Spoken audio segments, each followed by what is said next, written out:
Good morning guys. तो मैं सौरभ शर्मा आप सभी का एक हार्दिक वेलकम करता हूं मेरे इस चैनल पे जिसका नाम है पैटर्न बॉटनिस्ट। तो आज का हमारा टॉपिक होगा फीमेल रिप्रोडक्टिव साइकिल। बहुत ही इंपॉर्टेंट टॉपिक है, हर पर्पज से देखा जाए तो it is very important topic for every competitive exam. आप देखोगे कि कॉम्पिटिटिव एग्जाम में ज़्यादातर इससे क्वेश्चंस आते हैं, चाहे वो नीट का हो। वैसे I am not giving in a NEET, मैंने AIPMT दिया था और यू कांट बिलीव कि मेरे से ही जस्ट आफ्टर मी वो AIPMT नीट हो गया। तो फीमेल रिप्रोडक्टिव साइकिल की हम बात कर रहे हैं। तो फीमेल रिप्रोडक्टिव साइकिल की जब मैं बात करूंगा ना बच्चों, तो इसके अंदर दोनों ही साइकिल चेंजेस आ जाएंगे, ovarian as well as uterus. यानी फीमेल के अंदर ओवरी में क्या चेंजेस आते हैं और यूटेरस में क्या चेंजेस आते हैं, वो दोनों चीजें हम पढ़ेंगे। तो अभी तक आपने पढ़ा है फॉलिकुलर डेवलपमेंट, ओवरी का डेवलपमेंट। मैंने आपको ये भी बताया था कि फॉलिकुलर एट्रीशिया क्यों जरूरी है एक ह्यूमन बीइंग के लिए और ये क्यों होता है। ठीक है, तो ये सब हम ऑलरेडी पढ़ चुके हैं। तो जैसे कि मैंने आपको पहले भी बताया कि फॉलिकुलर एट्रीशिया इसलिए जरूरी है क्योंकि अगर आप एक सिंपल सा क्वेश्चन देख लेते, मतलब सिंपल सा लॉजिक है, अगर एक फीमेल एक से ज्यादा एग कंसीव कर रही है एक ही टाइम पे, तो क्या होगा, there is not enough space. आपके यूट्रस में स्पेस ही नहीं रहेगा, एक फीमेल के यूट्रस में स्पेस ही नहीं रहेगा फॉर कंसीविंग इन एग, और आपके मिस कैरेज के चांस ज्यादा बढ़ जाएंगे। That's why female reproductive cycle में आपका ये फॉलिकुलर एट्रेक्शिया इज वेरी इंपॉर्टेंट। तो आज का हमारा जो टॉपिक है इट्स वेरी फ्रेश। तो जिसने ये वीडियोस अभी जस्ट देखी है तो उसके लिए भी ये टॉपिक बहुत ही इंपॉर्टेंट रहेगा। वैसे इंपॉर्टेंट इन द सेंस कि मतलब this is just in fresh topic, तो ऐसा नहीं है कि इस टॉपिक को देखने के लिए आपको प्रीवियस टॉपिक्स भी देखने पड़ेंगे। नहीं, अगर किसी को सिर्फ फीमेल रिप्रोडक्टिव साइकिल के बारे में समझना है तो you have to just watch it, female reproductive cycle. During their reproductive years क्या होता है, अगर हम फीमेल की बात करें, male is in a continuous sperm production source. Male में क्या होता है, कंटिन्यूसली वो स्पर्म का प्रोडक्शन कर रहा है। हाँ, टाइम टू टाइम वो स्पर्म की मैच्योरिटी और नॉट मैच्योरिटी, स्पर्म का कंसंट्रेशन और quantity is also is decreases, but not production. Production नहीं कम होता, उसकी क्वांटिटी और उसकी क्वालिटी डिक्रीज जरूर कर जाती है। तो फीमेल रिप्रोडक्टिव साइकिल में आपका जो फीमेल का रिप्रोडक्टिव ईयर्स होता है वो कंडीशन आती है मेनार्के से लेकर menopause, first menstrual cycle and the last menstrual cycle. इसके बीच के ईयर को हम फीमेल रिप्रोडक्टिव साइकिल कहते हैं, जो एक नॉर्मल फीमेल एग्जिबिट करती है। ठीक है, जिसके इतने ही टाइम के बीच में फीमेल्स में ओवरीज और यूट्रस के अंदर चेंजेस आते हैं। तो नॉर्मली अगर एक मैं ह्यूमन फीमेल की बात करूं,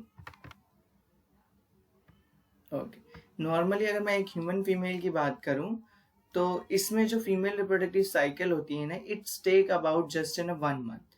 1 मंथ कहने का मीन्स है 28 days, it's an approximately 28 days.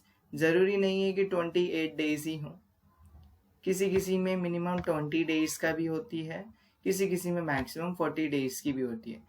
तो कुछ डॉक्टर्स कहते हैं, जैसे कि काफ़ी डॉक्टर्स ये भी कहते हैं, अकॉर्डिंग टू डॉक्टर्स, अगर एक फीमेल 3 मंथ्स में ओवुलेशन कर, नॉट ओवुलेशन, 3 मंथ्स में अगर पीरियड्स आ रहे हैं, 2 बार पीरियड्स आ रहे हैं, तो इट्स का मतलब ये होता है कि उसकी मेंस्ट्रुअल साइकिल नॉर्मल चल रही। ठीक है, तो फीमेल इस साइकिल की अगर मैं बात करूं, जहां पर फीमेल आपकी reproduction, actually I am going to ask you that कि why female have an reproductive cycle whereas male doesn't. Male में स्पर्म का कंटिन्यूस प्रोडक्शन होता है, लेकिन फीमेल में जो रिप्रोडक्शन है वो साइक्लिक क्यों है, ऐसा क्यों होता है। अब आप देखोगे मेल क्या है, मेल का जो इन्वॉल्वमेंट होता है ना in producing in a child is very low as compare to female. Female को क्या करना है, फीमेल क्या है? Female is a site for reception of gametes, gametes के रिसेप्शन की साइट है. She is also an a site for fertilisation occur, ये वो भी एक साइट है जहाँ पे फर्टिलाइजेशन होती है. She is also an a site of implantation. ठीक है. She is also in a site of she is also in a site of baby development. वो बेबी का बर्थ को क्या करेगी? बेबी के बर्थ के डेवलपमेंट के लिए भी response. Also delivering the baby and she also feeding the baby on her milk. तो अगर देखा जाए as compare to male, female involvement is much more higher as compare to male. That's why female is undergoing reproductive cycle. तो इन सब के लिए उसको तैयारी करनी पड़ती है. एक फीमेल की बॉडी को इन सब चीजों के लिए प्रिपरेशन करनी पड़ती है, और उस प्रिपरेशन को ही हम मेंस्ट्रुअल साइकिल कहते हैं. ओके. कि इस मेंस्ट्रुअल साइकिल में आप देखोगे कि कैसे फीमेल बॉडी प्रिपेयर कर रही है अपने आप को एक एग कंसीव करने के लिए. तो फीमेल का रिप्रोडक्टिव साइकिल 28 डेज का होता है. ये ज्यादा भी हो सकता है और कम का भी हो सकता है. एक बार मैं स्लाइड क्लियर कर दूं. ओके. तो मैं कहाँ पर था? मैं यहाँ पर आपको बता रहा था कि female reproductive cycle can be more than 28 days. ठीक है. इससे ज्यादा भी हो सकता है और इससे कम भी हो सकता है. तो ये यहाँ पे मैंने आपका मेंशन कर दिया. बच्चों, आप लोगों को क्या करना है? At an a time notes बनाते रहिए. मैं प्रेफर करता हूँ कि स्टूडेंट्स अपने नोट्स खुद ही प्रिपेयर करें ताकि वो अपनी लैंग्वेज में लिख सकें और उन्हें वो याद रहे. जितना आप लिखोगे उतना ही ज़्यादा आपके माइंड में वो इंफॉर्मेशन गैदर करेगी. ठीक है. एक बार ये फीमेल रिप्रोडक्टिव साइकिल की स्लाइड देख लेते हैं. ये ऑलरेडी मैं आपको डिस्कस कर चुका हूँ. Each cycle take about a month and involve both oogenesis and preparation of uterus to receive a fertilized ovum. जैसे कि मैंने बताया, फीमेल रिप्रोडक्टिव साइकिल में ओवरी में क्या चेंजेस हो रहे हैं और यूटरस में क्या चेंजेस हो रहे हैं, वो दोनों ही चीज आएंगी ताकि आपका जो सेकेंडरी oocyte है वो फर्टिलाइज हो सके और वो ओवम कहला सके. अब इसमें क्या होता है? इसमें हार्मोन्स का बहुत इंपॉर्टेंट रोल. जो हार्मोन्स आपके हाइपोथैलेमस ग्लैंड से सिक्रीटेड हो रहे हैं, एंटीरियर पिट्यूटरी से सिक्रीट हो रहे हैं और ओवरी से भी सिक्रीट हो रहे हैं. एक्चुअल में ये तीनों glands are responsible for controlling the main event of female reproductive cycle. तो अगर हम मेंस्ट्रुअल साइकिल की बात करते हैं तो इसमें सिर्फ यूटेरिन साइकिल यानी यूटेरिन चेंजेस, यूटेरिन में क्या चेंजेस आ रहे हैं हम उसके बारे में बात करें. लेकिन अगर हम फीमेल रिप्रोडक्टिव साइकिल की बात करेंगे तो उसमें ovarian cycle as well as uterine cycle दोनों के ही चेंजेस आप पढ़ोगे. ठीक है. तो जो ओवेरियन साइकिल है उसमें क्या होता है? ओवरीज में जो भी चेंजेस आ रहे हैं at the time of maturation of an oocyte, वो सारे के सारे ऑलरेडी हम डिस्कस कर चुके हैं कि सेकेंडरी oocyte कौन सी स्टेज में आपका अरेस्ट कर जाता है?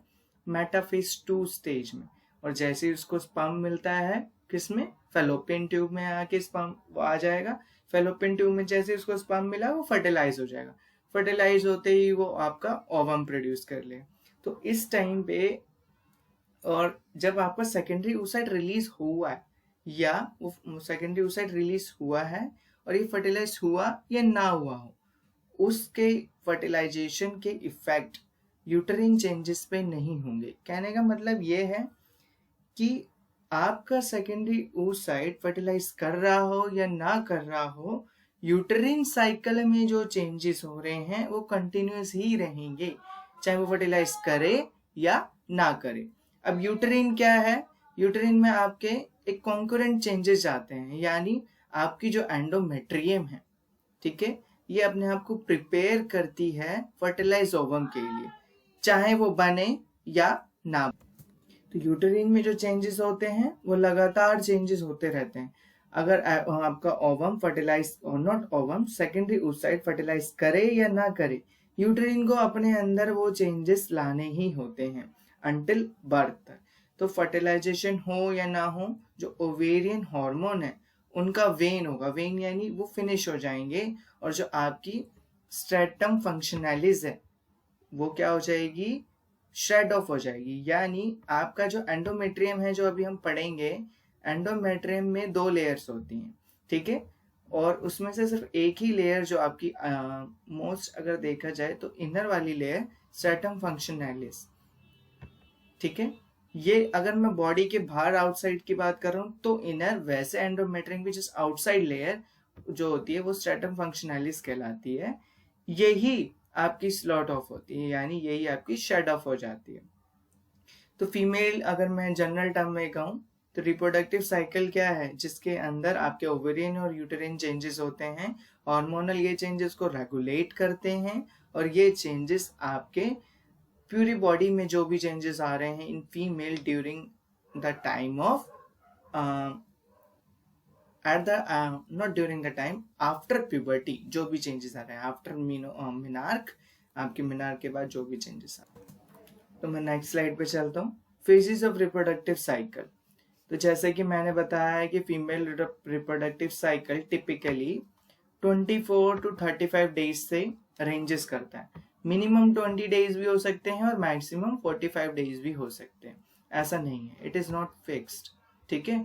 और जरूरी नहीं है कि एक फीमेल में सिर्फ 24 डेज चल रहे हैं तो लाइफ टाइम 24 डेज ही चलेगा, नहीं, it can be changed also. तो कभी कुछ ऐसे फैक्टर भी होते हैं जो ये साइकिल ड्यूरेशन को चेंज करते हैं। जैसे कुछ फैक्टर अगर हो गए हार्मोनल स्टेट, बॉडी में हार्मोन का कैसा स्टेट है, यानी हार्मोनल स्टेट क्या है बॉडी का, न्यूट्रिशनल स्टेट क्या है, प्रॉपर तरीके से हार्मोन रिलीज हो रहे हैं या नहीं, प्रॉपर तरीके से वो वुमन न्यूट्रिशन को गेन कर रही है कि नहीं, न्यूट्रिशन ले रही है कि नहीं। तो ये सारे आपके फैक्टर्स रिप्रोडक्टिव साइकिल को बहुत बुरी तरह से इफेक्ट करते हैं। लाइक इन एनेक्सिटी, स्ट्रेस, और कुछ आपके क्या हो गए अंडरलाइन इन्फेक्शंस हो गए, और ये सारे आपके रिप्रोडक्टिव साइकिल को इफेक्ट करते हैं। तो यहाँ पर जो हम पढ़ने जा रहे हैं वो 28 डेज का पढ़ने जा रहे हैं।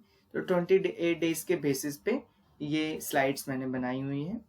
तो जैसे कि आपको पता है कि हम कैसे ओवुलेशन का डे डिस्कस करते हैं, कैसे निकालते हैं ओवुलेशन का डे हम।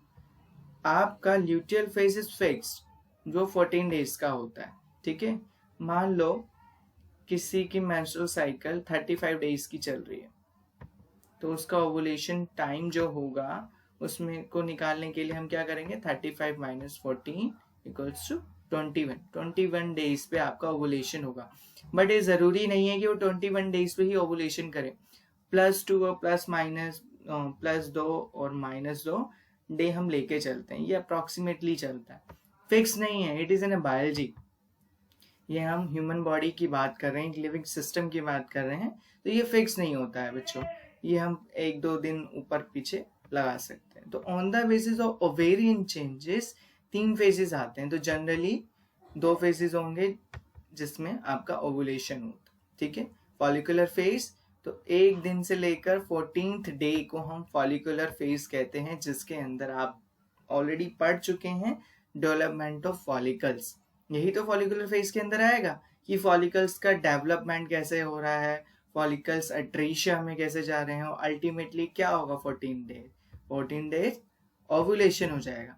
जो मैच्योर फॉलिकल है, जो सिलेक्ट हुआ है, ठीक है, वो आपका ओवुलेट कर जाएगा, यानी वो सेकेंडरी oocyte को रिलीज कर जाएगा। तो 14 to 28 डेज ल्यूटियल फेज होते हैं, that is also called as an secretory phase, मतलब it is not also called as an secretory phase. हाँ, ये आप कंपेयर कर सकते हो कि यूटरिन चेंजेस में ये सेक्रेटरी फेज कहलाता है, ठीक है। तो on the basis of uterine changes 3 phases generally describe किए गए हैं। मेंस्ट्रुअल फेज जिसमें ब्लीडिंग होती है, फास्ट ब्लीडिंग जिसको कहते हैं मेंस्ट्रुअल साइकिल की, वो day 1 to day 3 तक चलती है। Proliferative phase and secretory phase, तो each of the phases we have to discuss it, ठीक है। तो तीनों फेजेस को हम ये सारे फेजेस डिस्कस करेंगे। तो सबसे पहला हम लेके चलते हैं फॉलिकुलर फेज। फॉलिकुलर फेज यानी जो day 1 होता है साइकिल का, जिसमें आपके बहुत सारे फॉलिकल्स डेवलप होने लग जाते हैं। ये क्या है, ये डिक्टिएट oocytes हैं। प्यूबर्टी तक मतलब क्या थे, ये प्यूबर्टी से पहले ये डिक्टिएट oocytes थे। Now they start developing there ovary, ये अपनी ओवरी को डेवलप करना शुरू कर देंगे।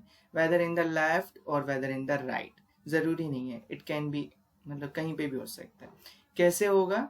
इन ये फॉलिकल्स का डेवलपमेंट एक हार्मोन के रिस्पॉन्स में होता है, जो हार्मोन आपका है FSH, follicular stimulating hormone. It is release from anterior pituitary gland. Anterior pituitary gland जैसे ही इस हार्मोन को ब्लड में सिक्रीट करता है, ठीक है, ये फॉलिकल्स पे क्या है, इसका रिसेप्टर है, ये इसको गैदर करेंगे और डेवलपमेंट स्टार्ट हो जाएगा, वेदर इन द लेफ्ट और राइट ओवरी, जरूरी नहीं है। तो जब आपके जो फॉलिकल्स हैं ये डेवलप होना शुरू होते हैं, और सारे फॉलिकल्स नहीं डेवलप होंगे, we have 80,000 to 60,000 follicles in the female body, इन्हीं का डेवलपमेंट होगा। तो इनमें से कुछ फॉलिकल सिलेक्ट होंगे, दैट इज अप्रोक्सीमेटली रेंज होती है 15 to 20, ठीक है। और आपका ऑलमोस्ट 7th डे पे, 6 to 7 डे पे, इन 15 to 20 फॉलिकल्स में से एक सिंगल सेकेंडरी फॉलिकल्स क्या होता है, वो सिलेक्ट कर दिया जाता है। यानी ये कह लो कि एक डोमिनेंट फॉलिकल को सिलेक्ट कर लिया, जिसके चांसेस ओवुले मतलब ज्यादा हैं फर्टिलाइजेशन के, एक तरह से ये कह सकते हैं, या जो ज्यादा आपका हार्मोन्स प्रोड्यूसिंग है, और या जो ज्यादा मैच्योरिंग कंडीशन में पहुंच गया है सेकेंडरी फॉलिकल की, तो उसको सिलेक्ट कर लिया जाता है। यानी एक डोमिनेंट फॉलिकल सिलेक्ट हो गया, और बाकी के जितने भी फॉलिकल्स हैं वो फॉलिकुलर एट्रीशिया में चले जाते हैं। तो आपकी सेकेंडरी फॉलिकल जो आपके डेवलप्ड हो रहे थे बिफोर द 6 to 7 days, ये आपका दो हार्मोन प्रोड्यूस करेंगे या सिक्रीट करेंगे, एस्ट्रोजन एंड इनहिबिन। तो ये एस्ट्रोजन का अमाउंट आपका इंक्रीज होता है। तो एक्चुअल में सेकेंडरी फॉलिकल में एस्ट्रोजन कौन रिलीज कर रहा है? ग्रैनुलोसा सेल्स, ये आपके एस्ट्रोजन का अमाउंट रिलीज कर रहे हैं। तो जो आपका डोमिनेंट फॉलिकल है वो क्या करेगा, वो आपका मैच्योर्ड हो जाएगा, और ultimately it these follicle releasing an oocyte which is called an secondary oocyte। बाकी के सारे आपके फॉलिकुलर एट्रीशिया में चले जाते हैं, ठीक है, क्योंकि सारे के सारे अगर डेवलप हो गए तो इट्स वेरी रेयर केसेस। ऐसा हो भी नहीं सकता कि 15-20 एक फीमेल ने बर्थ दिया हो बेबीज को, क्योंकि उनका डेवलपमेंट इट्स इम्पॉसिबल कि एक ह्यूमन फीमेल 15 से 20 बच्चे दे रही है, ठीक है। हाँ, कुछ केसेस होते हैं जिसमें ट्विंस हो गए, जो फ्रेटर्नल ट्विंस अभी यहाँ पर आपका लिखा हुआ भी है, वो हम पढ़ेंगे। तो क्या होता है, आपका जो डोमिनेंट फॉलिकल है वो भी एस्ट्रोजन और इनहिबिन को सिक्रीट करेगा। तो जैसे ही ये आपका सिक्रीट करेगा, एस्ट्रोजन का अमाउंट जैसे ही इंक्रीज करा, ये FSH को अमाउंट डिक्रीज कर देगा। कैसे? ये नेगेटिव फीडबैक देता है, ये एंटीरियर पिट्यूटरी को सिग्नल भेजेगा, increase of an estrogen in our blood ultimately decrease the level of FSH, ठीक है। तो ये इसका FSH का लेवल डिक्रीज कर देगा। तो FSH का लेवल डिक्रीज हो गया तो क्या हुआ, आपके जो फॉलिकल्स डेवलपमेंट थी वो स्टॉप हो जाएगी, ठीक है, और एट्रीशिया में जाने लगेंगे बाकी के फॉलिकल्स। तो जो फ्रेटर्नल या नॉन आइडेंटिकल ट्विंस होते हैं, या ट्रिपलेट्स या क्वाड्रप्लेट्स भी होते हैं, रेयर केसेस है, यहाँ पर क्या होता है, एक से ज्यादा फॉलिकल आपके ग्राफिन फॉलिकल की स्टेज में पहुंच गए। यानी जो सेकेंडरी फॉलिकल है, आपका एक से ज्यादा सेकेंडरी फॉलिकल डोमिनेंट हो गए और वो ओवुलेट कर गए। तो इस केसेस में आपका या तो ये जो ओवुलेशन होगा ना, वो एक ही ओवरी में होगा, ठीक है, एक ही ओवरी में दोनों सेकेंडरी oocyte रिलीज हो गए, 3 हो गए, 4 हो गए, या दोनों ओवरी में भी हो सकते हैं, it may be in the left और इन द राइट, ठीक है, ऐसा केस होता है। तो वही है, ग्राफिन फॉलिकल्स जब सेकेंडरी oocyte रिलीज करेगा, फ्रेटर्नल और के ट्विंस के केस में मैं बता रहा हूँ, तो ये सेकेंडरी oocyte या तो आपके लेफ्ट ओवरी में रिलीज होगा या राइट में, या एक ही ओवरी में हो सकता है। इट डज नॉट, ऐसा कुछ नहीं है कि मतलब कि 2 उसमें चले गए, 2 उसमें चले गए, ऐसा कुछ नहीं। आपके अगर मान लीजिए क्वाड्रप्लेट्स हैं, तो मान लो कि 3 सेकेंडरी oocytes एक ओवरी में रिलीज हो रहे हैं, एक दूसरे में रिलीज हो रहा है, या 2 दूसरे में हो रहे हैं और 2 दूसरे में, या चारों एक में भी हो सकते हैं, ठीक है। It's totally independent. ये प्रोबेबिलिटी है एक तरीके से आप कह सकते हैं। तो इवोल्यूशन के जरिए हम थोड़ा सा पढ़ेंगे इस चैप्टर को, क्योंकि इवोल्यूशन क्या है, जिसने इवोल्यूशन समझ लिया उसने इस चैप्टर को बहुत अच्छे से कर लिया। क्योंकि इवोल्यूशन एक बहुत अच्छा चैप्टर है। तो जब मैं इवोल्यूशन की क्लास लूंगा तो आप प्लीज उसको ध्यान से देखिएगा। बट अभी हम ह्यूमन रिप्रोडक्शन कर रहे हैं तो हम इस पे फोकस करेंगे। वैसे अच्छा सा मुझे पॉइंट याद आया है जो सचिन सर ने भी आपको बताया होगा इन अनअकैडमी वीडियोस। डोबेंस्की क्या है? डोबेंस्की एक साइंटिस्ट है जिन्होंने बोला था nothing in the biology makes sense accept in the light of evolution. Biology में सब कुछ पॉसिबल है। ठीक है, तो अब हम अपने टॉपिक पे फोकस करते हैं। तो जो वन डोमिनेंट फॉलिकल है, सेकेंडरी फॉलिकल, वो मैच्योर हो जाता है और अल्टीमेटली ओवुलेशन कर देगा। ठीक है, सरफेस ऑफ ओवरी। ठीक है, अब हम देखते हैं जब ये आपका ग्राफियन फॉलिकल मैच्योर, यानी जो मैच्योर फॉलिकल है, सेकेंडरी oocyte को रिलीज कर रहा होगा पेल्विक कैविटी में, जो आपका 14th डे होता है अप्रोक्सीमेटली। नॉट, मैं 14th नहीं कहूँगा, it can be happen before 14 और आफ्टर 14 आल्सो। ठीक है, ऐसा नहीं है कि सिर्फ 14th डे पे ही होगा, कभी भी हो सकता है ये। हाँ, ल्यूटियल फेज इज कंफर्म्ड कि वो 14 डेज का होता है। तो मेंस्ट्रुअल साइकिल अगर किसी की 28 डेज की है तो 1-2 दिन हम आगे पीछे ले सकते हैं, because it's in human body. तो ovulation occur 14 day before the onset of next menstruation. Next menstruation से ठीक 14th डे पहले ही ओवुलेशन होता है। तो इस तरह से आप ओवुलेशन का टाइम पता लगा सकते हो। तो ड्यूरिंग ओवुलेशन जो सेकेंडरी oocyte है वो अकेला नहीं रहेगा। आपने देखा होगा जो ग्रेनुलोसा के सेल हैं, ये देखो, ये आपका क्या है? Nucleus. This is the secondary oocyte layer, उलैमा जिसको कहते हैं, and this is the layer which is कैसी होती है? ये ग्लाइकोप्रोटीनेशियस लेयर होती है, जोना पेलोसिडा।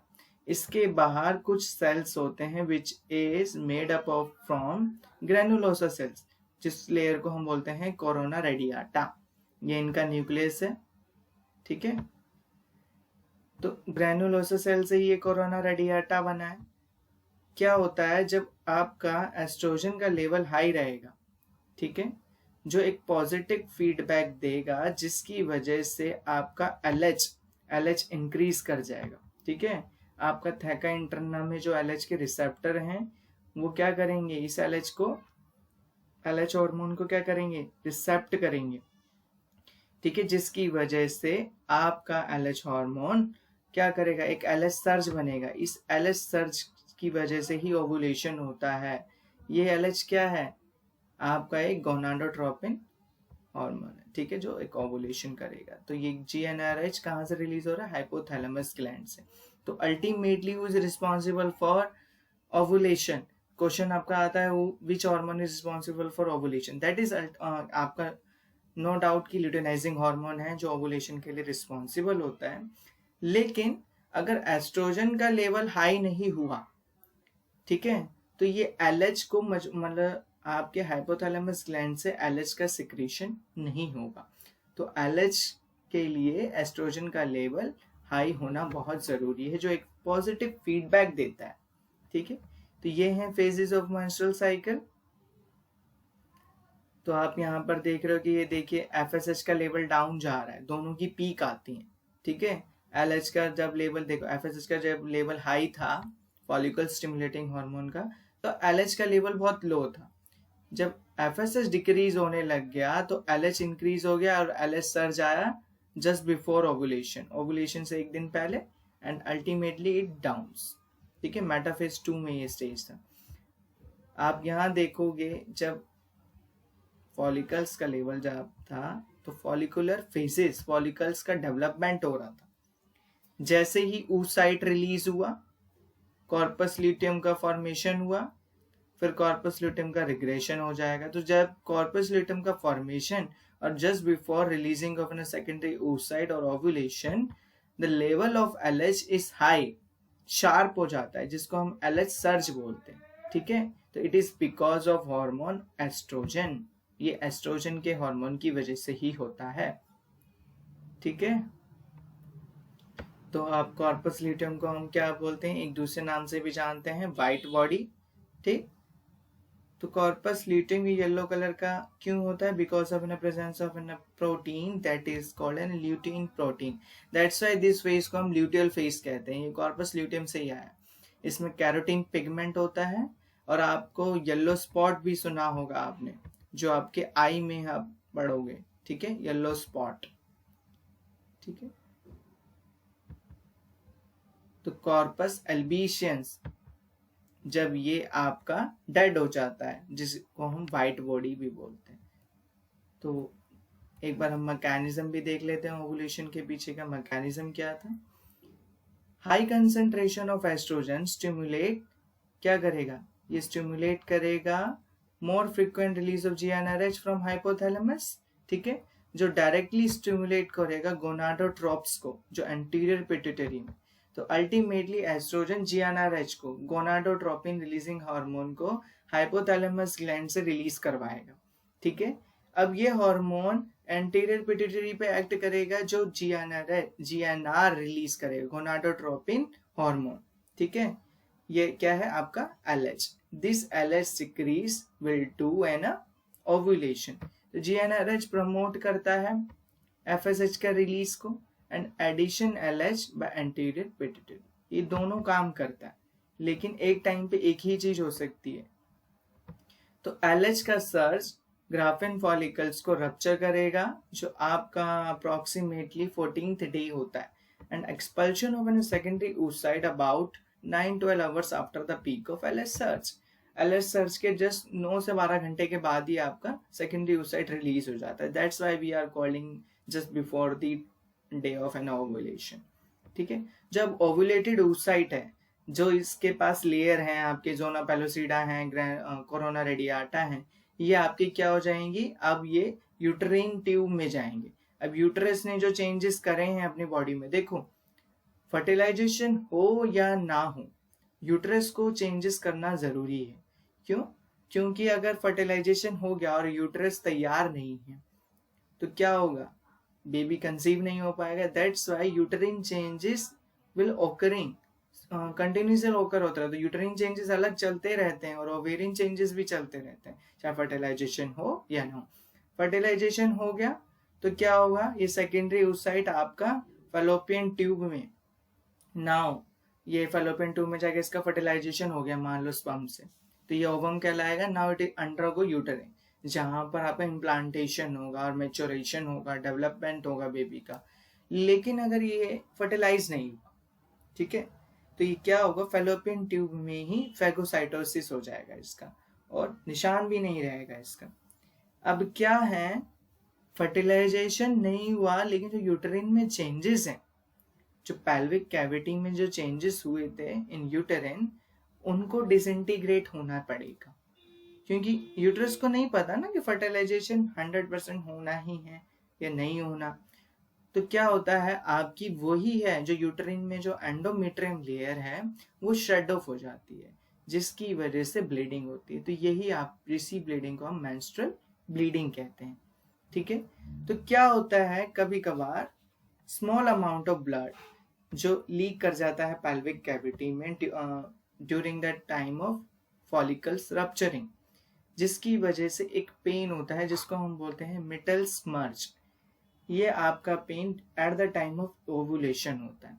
तो ओवुलेशन चेक करने की कुछ किट्स आती हैं, और ये ओवुलेशन हम चेक क्यों करते हैं, एक्चुअल क्या है, अगर at the time of ovulation sperm fuse कर जाए एग से, तो it's in a very good chance to produce in a good, मतलब उसमें जो चाइल्ड प्रोड्यूस होगा they have in a very good efficiencies, like उसका ब्रेन डेवलपमेंट बहुत इंप्रूव करेगा, उसकी बहुत सी चीजें बहुत अच्छी होंगी। That's why ovulation checking kits आते हैं, ताकि बेबी हेल्दी रहे, क्योंकि इट्स वेरी गुड। अगर हम स्पर्म का production not ovulation checking kits में क्या होता है या ओवुलेशन प्रेडिक्टिंग किट्स की ज़रूरत क्यों होती है एक फीमेल को? क्योंकि कभी कभार क्या होता है कि वो चाहती है कि she want to conceive an egg, but during an intercourse she doesn't conceive an egg because ovulation already हो चुका है उसका, या तो कंसीव कर लिया उसने और आपके क्या हो जाते हैं, मिसकैरेज ज़्यादा हो जाते हैं। तो मिसकैरेज से बचने के लिए हम ओवुलेशन प्रेडिक्टिंग किट्स का यूज़ करते हैं, क्योंकि अगर आपका स्पर्म उस ओवरी से, सॉरी नॉट ओवरी, उस सेकेंडरी oocyte से फ्यूज करें जो अभी अभी जस्ट रिलीज हुआ है, तो उसके एफिशिएंसी ज़्यादा होगी as compare to the older oocytes which is release as much far, बहुत पहले से ही रिलीज पड़ा हुआ है। क्योंकि क्या होगा, जो फ्रेश थिंग होती है उसका डेवलपमेंट बहुत अच्छा होगा as compare to others. That's why आपने देखा होगा कुछ बेबीज में प्रॉब्लम होती है। वो प्रॉब्लम क्यों होती है? वो प्रॉब्लम इसी वजह से होती है क्योंकि जो सेकेंडरी oocyte फ्यूज करा था स्पर्म से, वो सेकेंडरी oocyte बहुत ओल्ड था एज कंपेयर टू अदर्स में भी।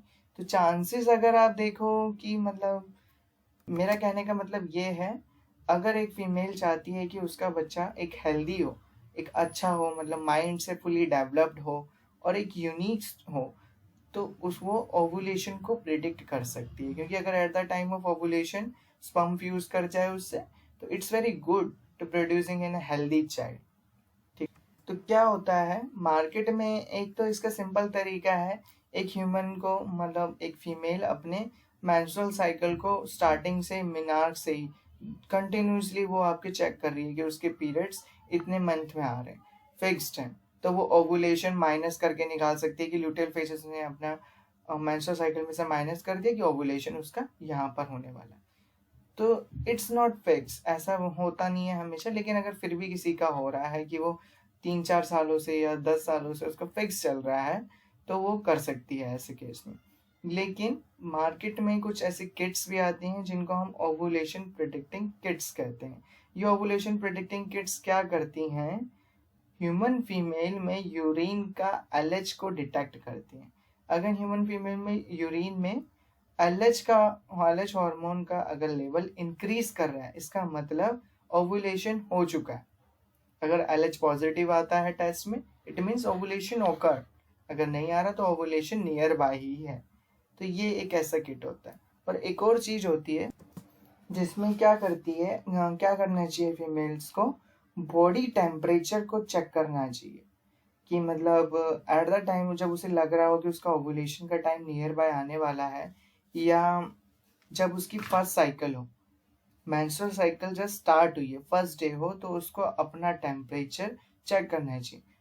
बेड से भी ना उतरे, जस्ट बेड पे ही लेटे लेटे वो अपना एकदम थर्मामीटर डाला मुंह में और उसने टेम्परेचर चेक कर लिया, और ये कंटिन्यूसली चेक करते रहना चाहिए। तो क्या होगा, ओवुलेशन के डेज में, ओवुलेशन से पहले इसका बॉडी का टेम्परेचर इंक्रीज करता रहेगा। ठीक है, तो और मैंने ये क्यों बोला कि बेड से भी नहीं उतरना चाहिए, क्योंकि क्या होता है जैसे आप बेड से उतरोगे आपका टेम्परेचर चेंजेस होता है, फ्लक्चुएट करेगा, ब्लड प्रेशर भी फ्लक्चुएट कर जाएगा। दैट्स वाई कि बेड पे ही आपको लेवल टेम्परेचर चेक करना है। तो क्या होगा, ये at the time of ovulation this temperature start rising, ovulation से पहले ही ये राइज करने लग जाएगा। क्यों? Because of an presence of an hormone progesterone. ठीक है, प्रोजेस्टेरोन हार्मोन की वजह से आपका टेम्परेचर राइज अप करता है, क्योंकि ये हार्मोन थर्मोजेनिक इफेक्ट शो करता है। तो ये हार्मोन प्रेगनेंसी को मेंटेन करता है। ठीक है, जो कॉर्पस ल्यूटियम फॉर्म्ड हो रहा है वो ये हार्मोन रिलीज करेगा। ठीक, तो ये हार्मोन तभी आपका प्रेजेंट होगा तब आपका, तो बिफोर ओवुलेशन और in the starting of menstrual cycle this hormone level is low. तो जैसे जैसे ओवुलेशन का टाइम नियर बाय आता है this hormone level is high and due to which temperature is also high. But ये एक fix case नहीं है, क्योंकि कभी कभार इन्फेक्शंस की वजह से भी फीवर आ जाता है और टेम्परेचर राइज अप कर जाता है। उस केस में हम ओपी केस यूज करते हैं जिसको बोलते हैं ओवुलेशन प्रेडिक्टिंग किट्स। और इसको आप प्रेगनेंसी किट्स में मत कंपेयर कीजिएगा, उसमें हम एससीजी को डिटेक्शन करते हैं, ठीक है। इट्स डिफरेंट, इसमें हम एलएच का डिटेक्शन कर रहे हैं। तो एक बार ये देख लेते हैं मैकेनिज्म ऑफ ओवुलेशन। आपका जीएनआरएच क्या है? गोनाडोट्रोपिन रिलीजिंग हार्मोन हाइपोथैलेमस से रिलीज हुआ, एक्ट करेगा एंटीरियर पिट्यूटरी पे, जो एलएच का हार्मोन रिलीज करेगा। एलएच के रिसेप्टर कहाँ प्रेजेंट है? थैका इंटरना पे, और उसको रिसेप्ट करेंगे। और ग्राफेन फॉलिकल्स किसको रिलीज करेगा? आपका एस्ट्रोजन का अमाउंट रिलीज करेगा eight the time of it, ठीक है। और एलएच सर्ज होगा, एलएच सर्ज की वजह से ओवुलेशन हुआ, सेकेंडरी oocyte रिलीज हुआ। सेकेंडरी oocyte जैसे रिलीज होगा आपका एलएच डिक्रीज करने लग जाएगा, ठीक है। एलएच डिक्रीज करेगा, प्रोजेस्टेरोन का अमाउंट इंक्रीज करेगा, एस्ट्रोजन डिक्रीज करेगा। कॉर्पस ल्यूटियम जो आपका एक टेम्परेरी ग्लैंड है वो इंक्रीज द प्रोजेस्टेरोन अमाउंट और एस्ट्रोजन का अमाउंट डिक्रीज करेगा। एस्ट्रोजन डिक्रीज हुआ, एलएच अपने आप डिक्रीज हो जाएगा, ठीक है। और फॉलिकल स्टिमुलेटिंग हार्मोन भी अभी इस टाइम नहीं प्रोड्यूस हो रहा। ल्यूटियल फेज की अगर बात करें, हम इसको ल्यूटियल फेज क्यों कहते हैं? अगर ओवुलेशन के बाद देखा जाए, जो मैच्योर फॉलिकल है कोलैप्स कर जाते हैं।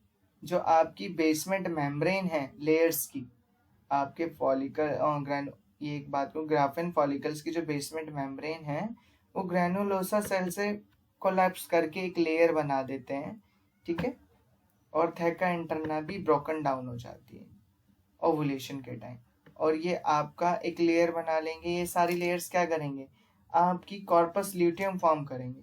लेकिन just before forming in a corpus luteum this layer are not aggregated, ये एग्रीगेटेड नहीं है। तो उससे पहले आपका एक ब्लड क्लॉट बनता है, माइनर ब्लीडिंग होती है, रप्चर्ड फॉलिकल, जैसे फॉलिकल रप्चर्ड हुआ, ऐसा तो नहीं है एकदम से सेकेंडरी oocyte रिलीज हो जाएगा। Some of the basement membrane collapse and granulosa cell or theca interna broken down. At the time of it एक ब्लड क्लॉट फॉर्म होता है, ठीक है। अब ये ब्लड क्लॉट को हम क्या कहते हैं? कॉर्पस हेमोरिकम, ठीक है। अब क्या होगा? इस ब्लड क्लॉट के साथ साथ आपके थैका इंटरना के सेल और ग्रेनुलोसा के सेल मिक्सड अप हो जाते हैं और एक कॉर्पस ल्यूटियम को फॉर्म करते हैं, ठीक है। और ये क्या बनेगा? Corpus luteum under the influence of LH, LH का सर्ज जब होगा तो LH stimulating formation of corpus luteum, और कॉर्पस ल्यूटियम सिक्रीट करेगा लार्ज अमाउंट ऑफ प्रोजेस्टेरोन और एस्ट्रोजन और साथ में इनहिबिन। तो यहाँ पर एक क्वेश्चन लिखा है कि why new follicle does not develop during luteal phase of cycle. क्यों? क्योंकि जब आपका ल्यूटियल फेज चल रहा है तब आपका कॉर्पस ल्यूटियम प्रोजेस्टेरोन का अमाउंट इंक्रीज कर रहा है, जिसकी वजह से एफएसएच का लेवल डिक्रीज हो जा रहा है और एलएच भी डिक्रीज हो जा रहा है। तो आपके फॉलिकल्स बन ही नहीं रहे हैं। फॉलिकल्स के लिए क्या है? फॉलिकल स्टिमुलेटिंग हार्मोन ही नहीं प्रेजेंट है, तो कौन उनको स्टिमुलेट कराएगा, ठीक है। तो फॉलिकल्स बनते ही नहीं है।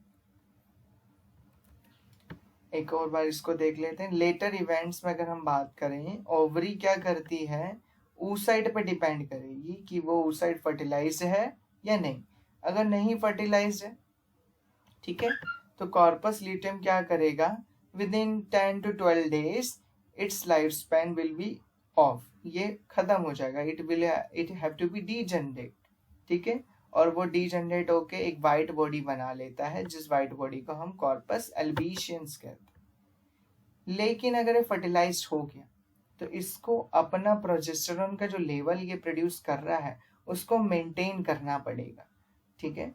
अनटिल और अनलेस आपका प्लेसेंटा खुद इतना सफिशिएंट ना हो जाए कि वो मतलब खुद इतना मजबूत ना बन जाए कि वो अपने सफिशिएंट अमाउंट ऑफ प्रोजेस्टेरोन को प्रोड्यूस कर सके। जैसे ही आपका प्लेसेंटा ने सफिशिएंट अमाउंट ऑफ प्रोजेस्टेरोन बनाना शुरू कर दिया, this corpus luteum will be degenerate and forming in a corpus albicans. इसको degenerate होना ही है, लेकिन डिपेंड करेगा फर्टिलाइजेशन पे। फर्टिलाइजेशन हो जाता है तो 2 वीक से ज़्यादा टाइम लग जाएगा इसको डिजेनरेशन में। फर्टिलाइजेशन नहीं होता तो it will be degenerate under 10 to 12 days। तो जब आपका प्रोजेस्टेरोन का लेवल हाई है या प्रोजेस्टेरोन है, तो एस्ट्रोजन का लेवल आपका डिक्रीज करेगा और इन्हिबिन भी डिक्रीज करेगा, जिसकी वजह से आपका जो रिलीज होगा गोनाडोट्रोपिन जो हार्मोन है, GnRH है, FSH है, LH है, इनका राइज एक नेगेटिव फीडबैक देगा। सॉरी,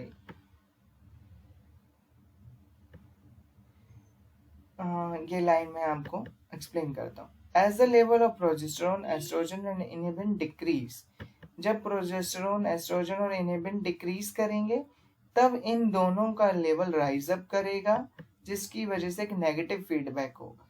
एक नेगेटिव फीडबैक होने की वजह से आपका फॉलिकुलर ग्रोथ शुरू हो जाएगी, ठीक है, और एक न्यू ओवेरियन साइकिल शुरू होगी।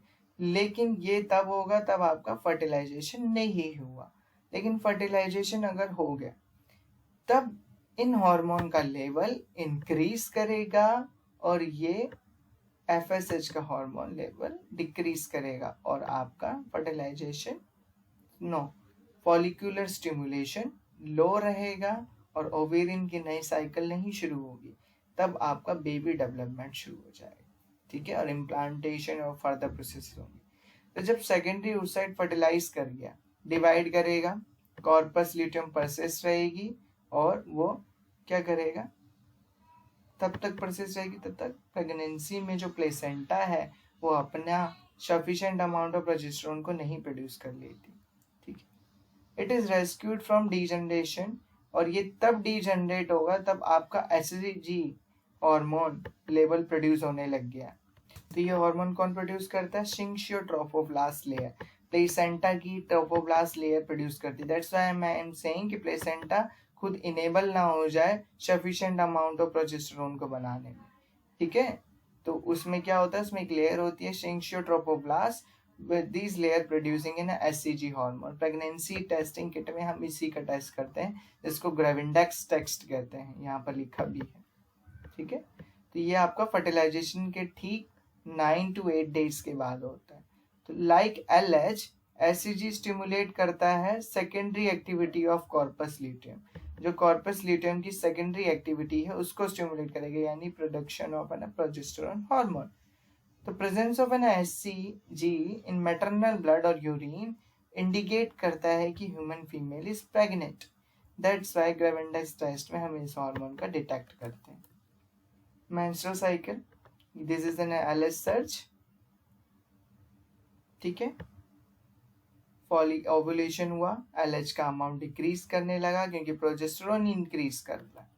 ये हार्मोन एक दूसरे के टोटली अपोजिट्स हैं।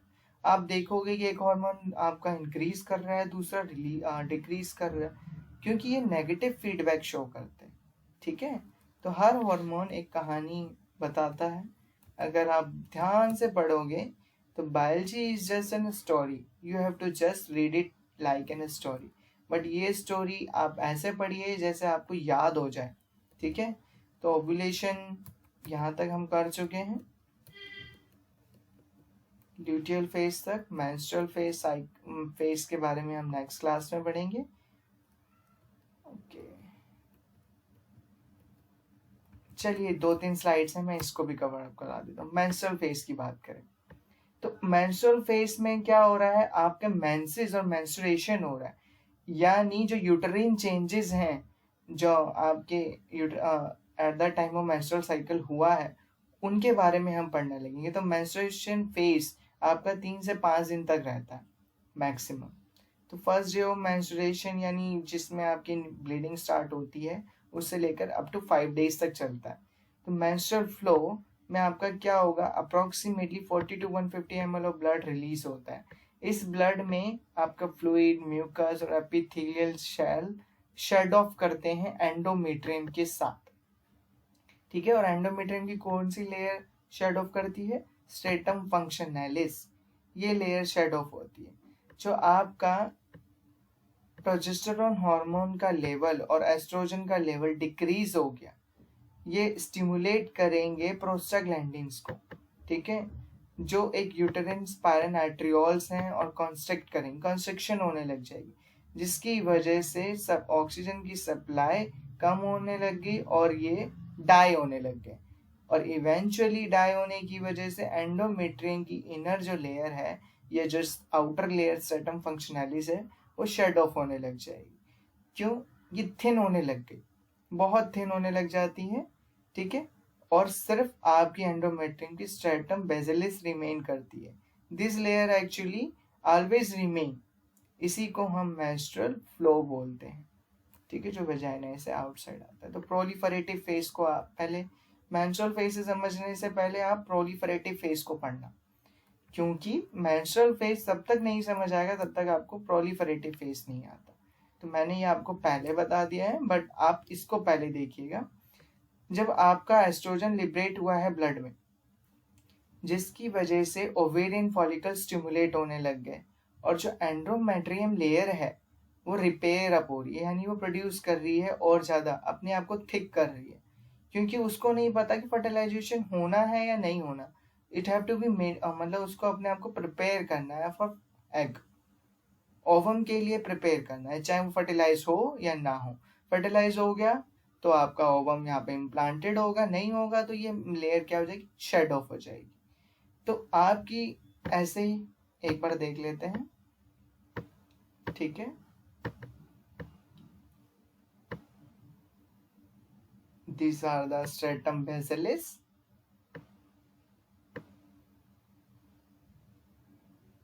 इसके ऊपर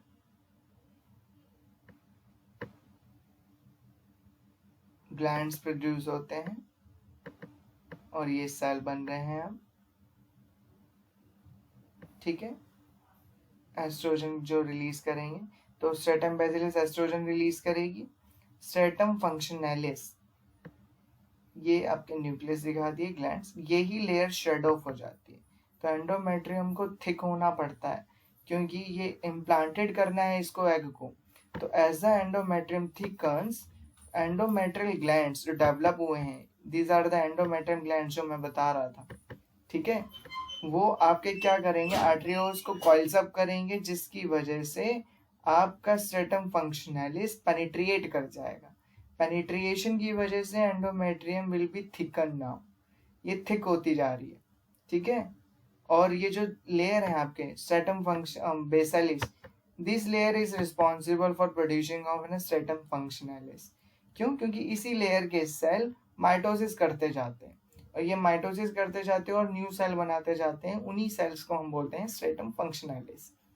और इन्हीं सेल पे आपके एंडोमेट्रियम ग्लैंड होते हैं जो एंडोमेट्रियम लेयर को प्रोड्यूस करेंगे। तो ये लेयर है जो आपकी शेड ऑफ होती है, ठीक है। मेंस्ट्रुअल साइकिल की एक बार देख लेते हैं। जीएनआरएच हाइपोथैलेमस से रिलीज करा, एफएसएच रिलीज हुआ, एफएसएच की वजह से ग्राफिन फॉलिकल्स का डेवलपमेंट हुआ, एलएच के सर्च की वजह से ये development graphene follicles ruptured up होगा, ओवुलेशन होगा, कॉर्पस ल्यूटियम फॉर्म हुई, प्रोजेस्टेरॉन का हार्मोन लेवल इंक्रीज करा, एस्ट्रोजन का हार्मोन लेवल इंक्रीज करा। तो ये जब देखो, जब आपके डेवलपमेंट हो रही थी फॉलिकल्स की, यानी मेंस्ट्रुएशन में bleeding, first day of menstruation phase, ठीक है, तो आप ये देखोगे कि ये प्रोजेस्टेरॉन का हार्मोन लेवल कम है, ठीक है। सेकेंडरी फॉलिकल एस्ट्रोजन भी कम है, लेकिन धीरे धीरे धीरे प्रोलिफरेटिव फेज में ये इंक्रीज अप कर जाता है, ठीक है। तो estrogen is responsible for proliferation, proliferation कराता है ये यूट्रस का, प्रोलिफरेट कराता है, क्योंकि यही हार्मोन आपका क्या करेगा, एंडोमेट्रियम लेयर को प्रोलिफरेट कराएगा और ज़्यादा सेल्स को प्रोड्यूस कराएगा, जिसकी वजह से एंडोमेट्रियम लेयर थिकन होती है, क्योंकि उसको अपनी तैयारी करनी है, चाहे एग फ्यूज हो स्पर्म के साथ या नहीं, उसको अपनी तैयारी करके रखनी है। तो जब आपका प्रोजेस्टेरोन हाई अप हो जाता है, ये और ज़्यादा आपकी थिकन्स होती जा रही है एंडोमेट्रियम लेयर, ये देखिए, ठीक है। और अल्टीमेटली अगर फर्टिलाइजेशन नहीं हुआ, this layer will be shed off and again forming in a thin layer. तो कौन सी लेयर आपकी शेड ऑफ होती है, दिस लेयर, स्ट्रेटम फंक्शनैलिस। ये क्वेश्चंस पूछा जाता है, तो इस पे जरूर आप ध्यान दीजिए। एक बार और ये देख लेते हैं। तो प्रोजेस्ट सिक्रेटरी फेज इसको कहते हैं। जो प्रोजेस्टेरोन और एस्ट्रोजन है जो कॉर्पस ल्यूटियम से प्रोड्यूस हुआ है, वो ग्रोथ और किसकी ग्रोथ को प्रमोट कर रहे हैं? एंडोमेट्रियम लेयर की ग्रोथ को प्रमोट कर रहे हैं, और उसमें एंडोमेट्रियल ग्लैंड की कॉइलिंग अप करेंगे, ठीक है, जिसकी वजह से जो सुपरफिशियल एंडोमेट्रियम लेयर है वो थिक होती जाएगी, approximately 12 to 18 nanometre. Due to secretory activity of endometrial gland which begins to secrete glycogen, ये ग्लाइकोजन को सिक्रीट करेंगे। इस पीरियड को हम सेक्रेटरी फेज कहते हैं यूट्राइन के, ठीक है। इस प्रिपरेटरी चेंजेस में आपका एक पीक आएगा, ये पीक जस्ट बिफोर ओव्यूलेशन, जब आपका LH इंक्रीज कर रहा है, ठीक है, उस टाइम पे ये पीक आता है। At the time of fertilized ovum might arrive in the uterus, क्यों? क्योंकि वही एक टाइम होता है जब जो आपका जो सेकेंडरी ओसाइट रिलीज हुआ है वो फर्टिलाइज होगा, ठीक है, उससे पहले फर्टिलाइज हो ही नहीं सकता। वो फर्टिलाइज होगा और वो यूट्रस में अराइव करेगा, लेकिन फर्टिलाइजेशन नहीं हुआ, प्रोजेस्टेरोन और एस्ट्रोजन डिक्लाइन कर जाएंगे, जिसकी वजह से कॉर्पस मतलब इसकी वजह से किसकी वजह से डिक्लाइन करके? कॉर्पस ल्यूटियम डिक्लाइन हो गया, तो इसकी वजह से आपका विड्रॉल होने लगेगा। विड्रॉल ऑफ प्रोजेस्टेरोन एक्चुअल में कॉजेज है मेंस्ट्रुएशन, जिसको ब्लीडिंग बोलते हैं। तो प्रोजेस्टेरोन का विड्रॉल ही मेंस्ट्रुएशन के लिए रिस्पॉन्सिबल होता है। तो आज के लिए वीडियो को इतना ही रखते हैं। Thank you so much. Please like my video and subscribe my channel, और प्लीज शेयर कीजिए। मुझे सेटिस्फाई नहीं मिल रहा है कि मेरे को बहुत ही कम ज़्यादा सब्सक्राइबर है, तो please guys share my videos as well as likes my video. Thank you so much.